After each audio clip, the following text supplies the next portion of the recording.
Selamat pagi jemaat yang terkasih di dalam Tuhan Yesus. Bersyukur hari ini Selasa 3 Oktober kita kembali akan merenungkan firman Tuhan melalui Sekar, semakin dekat Kristus. Mari kita berdoa untuk meminta pertolongan Tuhan. Allah Bapa yang di dalam sorga, kami bersyukur atas kasih setiamu untuk segala kebaikan dan rahmat-Mu yang setiap hari selalu menyertai kami. Kami bersyukur kami boleh melewati malam yang gelap dan hari ini Engkau kembali memberikan satu hari baru bagi kami. Kami mau berjalan bersama-Mu menjalani hari ini. Oleh karena itu Tuhan, tolong kami untuk dapat merenungkan bagian firman-Mu hari ini.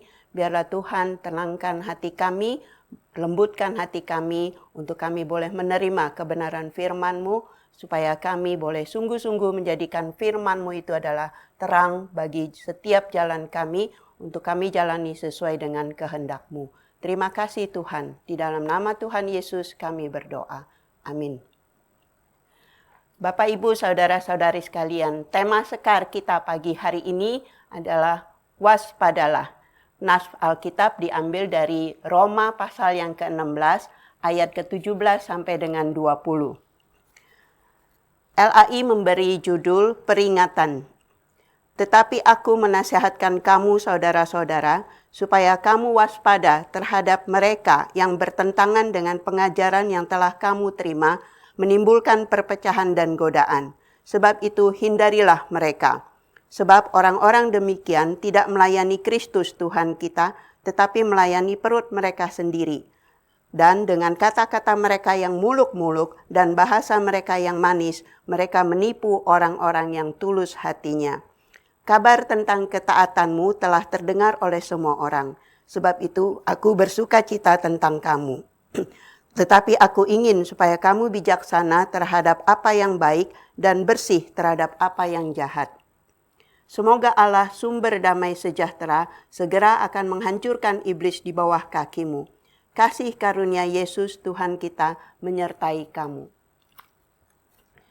Kata waspada biasanya sering untuk menjadi peringatan agar berhati-hati, berjaga-jaga, siap sedia menghadapi segala kemungkinan yang akan terjadi.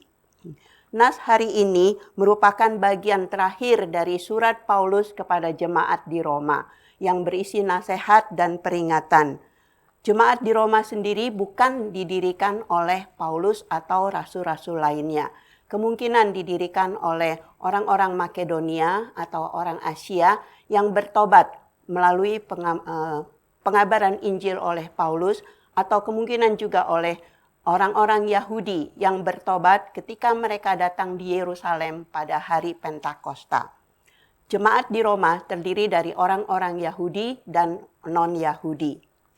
Paulus menerima kabar bahwa orang-orang atau jemaat di Roma ada pengajar-pengajar palsu yang membelokkan kebenaran tentang firman Tuhan, tentang anugerah keselamatan dari Allah dan kebenaran Injil Kristus.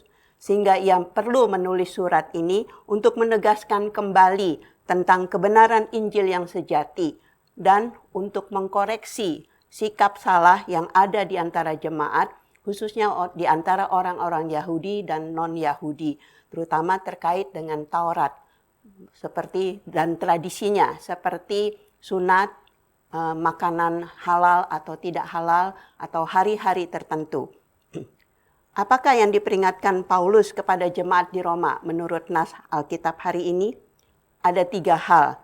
Yang pertama, agar waspada terhadap mereka yang menimbulkan perpecahan dan godaan dengan mengajarkan ajaran yang bertentangan dengan Injil Kristus yang telah mereka terima sebelumnya. Yang kedua, Paulus memperingatkan supaya mereka menghindari mereka yang menimbulkan perpecahan ini, karena mereka bukan melayani Kristus, tetapi melayani diri mereka sendiri atau untuk keuntungan mereka. Yang ketiga, agar jemaat tetap taat kepada firman Tuhan dan dengan bijaksana terhadap apa yang baik dan bersih terhadap apa yang jahat. Apa saja sih yang dapat menimbulkan perpecahan di dalam tubuh Kristus?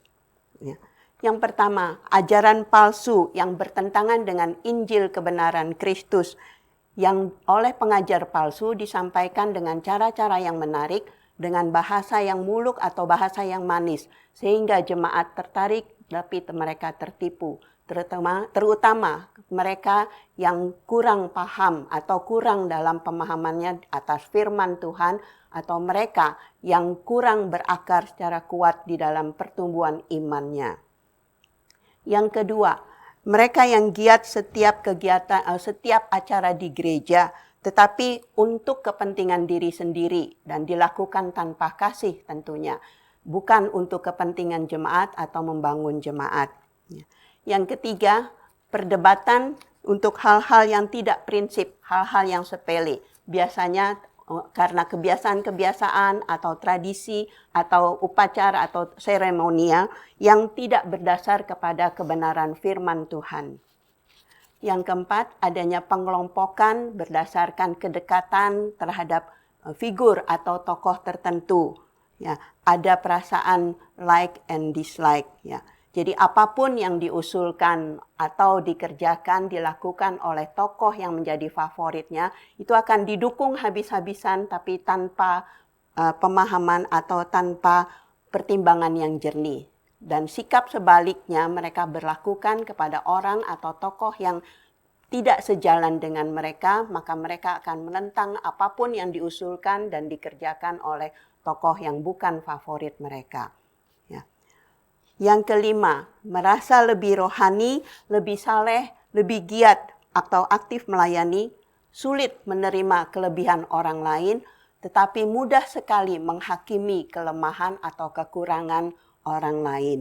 Dan mereka juga menjadi batu sandungan karena kesombongan rohani mereka memberi sandungan bagi orang-orang sesama percaya. Semua ini, hal-hal yang menimbulkan perpecahan ini telah terjadi di dalam gereja mula-mula seperti yang tercatat di dalam Korintus, di jemaat Korintus ataupun jemaat Roma. Dan kita juga yakin banyak terjadi di gereja-gereja sekarang ini. Apakah hal ini ada di gereja kita? Mudah-mudahan tidak. Ya, tapi kita harus waspada karena memang semua ini adalah pekerjaan iblis yang selalu ingin menjatuhkan atau menghancurkan jemaat Tuhan dan pekerjaan Tuhan. Iblis seperti singa yang berjalan keliling mengaum-ngaum untuk mencari mangsa yang dapat ditelannya. Oleh sebab itu kita perlu waspada. Ya. Bagaimana menghindari perpecahan? Untuk mengetahui ajaran yang palsu, tentunya kita harus mengetahui ajaran yang benar, yaitu yang berdasarkan Alkitab atau firman Tuhan dan Injil Kristus. Ya. Satu-satunya yang terutama itu akan dapat kita bangun melalui relasi pribadi yang erat dengan Tuhan, melalui doa, melalui merenungkan firman Tuhan dan menggali firman Tuhan. Serta selalu memohon hikmat kepada Tuhan agar kita peka untuk mengetahui yang benar dan yang salah dengan standar satu-satunya itu firman Tuhan atau Alkitab. Kita juga bisa tergabung atau bersekutu di dalam komunitas yang sehat.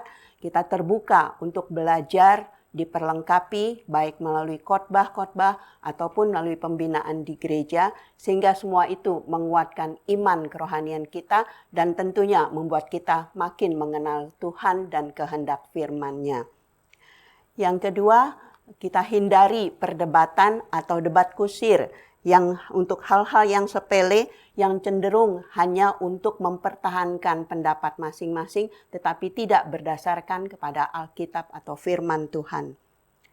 Yang ketiga, baiklah kita berusaha untuk hidup rukun, damai satu dengan lain, saling menerima satu sama lain seperti Kristus telah menerima kita apa adanya. Kita mengetahui pasti bahwa setiap orang punya kelemahan. Tetapi kita juga percaya bahwa Tuhan memberikan kasih karunia-Nya kepada setiap umat-Nya masing-masing sesuai dengan kemampuan yang menurut pandangan Tuhan dan berbeda-beda satu dengan lain karena semua itu untuk saling melengkapi, saling membangun tubuh Kristus. Yang keempat, taatlah segala firman Tuhan dengan hati yang tulus, bersih, dan bijaksana terhadap apa yang benar, apa yang baik, dan semua itu dimampukan oleh Roh Kudus yang tinggal di dalam hati kita. Yang kelima, di atas semuanya itu, kenakanlah kasih sebagai pengikat yang mempersatukan dan menyempurnakan. Seperti nasihat Paulus di dalam Kolose pasal 3 ayat ke-14. Kasih yang dari Tuhan dan kebenaran firman Tuhan, biarlah itu mendasari semua relasi kita dengan sesama kita sebagai satu tubuh Kristus. Supaya kita bisa bertumbuh bersama di dalam segala aspek kehidupan kita ke arah Kristus yang adalah kepala. Ini adalah firman Tuhan yang disampaikan Paulus di dalam Efesus 4 ayat 15. Kita harus waspada terhadap iblis dan pekerjaannya yang selalu ingin menggoda dan menghancurkan, menjatuhkan kita. Tetapi kita juga bersyukur kepada Tuhan bahwa kita tidak perlu gentar karena Kristus sudah menang terhadap iblis dan kuasanya. Dan Kristus pun akan memberi kemenangan kepada setiap umatnya yang tetap percaya, taat, dan bergantung penuh kepada Kristus dan kebenaran firman-Nya. Biarlah kasih karunia Tuhan Yesus menyertai kita semua dan kita selalu dikuatkan oleh kebenaran firman Tuhan. Amin. Mari kita berdoa. Allah Bapa yang di dalam sorga, yang kami kenal di dalam Kristus, kami sungguh bersyukur Tuhan bahwa firman-Mu selalu mengingatkan kami akan adanya bahaya atau godaan perpecahan di dalam tubuh jemaat-Mu. Oleh karena pekerjaan iblis, tetapi juga kemungkinan oleh karena kelemahan kami di dalam membangun relasi pribadi dengan Tuhan ataupun di dalam relasi kami dengan sesama. Tuhan, kami bersyukur juga bahwa firman-Mu sekaligus meneguhkan dan menguatkan iman kami, menguatkan setiap menjadi kekuatan bagi kami karena Engkau telah menang atas segala kuasa iblis.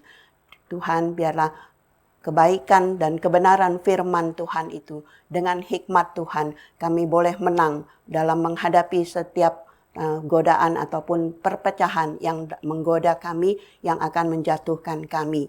Tuhan pimpin dan tolong kami supaya kami terus bergantung kepada Tuhan dan dengan kasih Tuhan kami boleh terus membangun relasi dengan sesama secara baik, dengan benar, sesuai firman Tuhan, saling melengkapi, saling membangun, supaya melalui tubuh Tuhan, melalui tubuh Kristus, jemaat Tuhan ini, kami boleh memuliakan Tuhan dan gereja-Mu. Terima kasih Tuhan, ini doa kami bersyukur di dalam nama Tuhan Yesus, Juru Selamat dan Penebus kami yang hidup. Amin. Selamat pagi jemaat sekalian. Selamat beraktivitas, Tuhan Yesus memberkati. Soli Deo Gloria.